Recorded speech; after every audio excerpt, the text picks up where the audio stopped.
Здравейте, приятели на тренировките с собствената игла. Аз съм Ангел Карабанов и ние продължаваме с 8-минутните предизвикателства.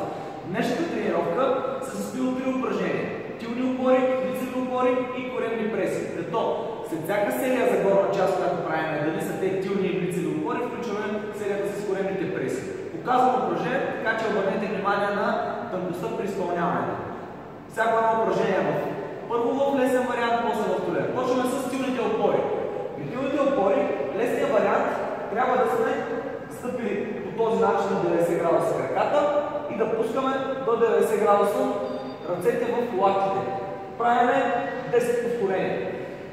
Трудният вариант, който изпълняваме, с изпълнените крака или двата на земята, ако сте много в клона, може да вдигнете един крак в въздуха. Изпълняваме тилните опори с изпълнените крака. Отново 10 повторения.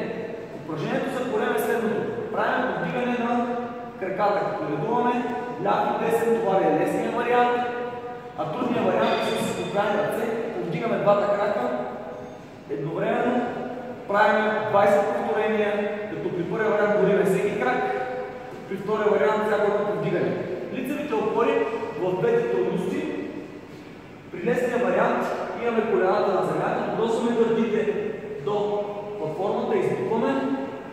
Трудният вариант е краката във въздуха или с два крака, или само с един, както вие прецените.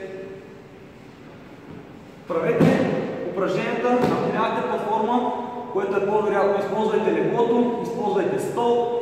Въпросът е да направите упражненията, редувате 10 лицеви опори, 20 коремни, 10 тилни опори, 20 коремни, по този начин, колкото издържите. 8 минути дайте най-доброто от себе си и тялото ще отвърне със същото. Ще изглежда по-добре от всякога.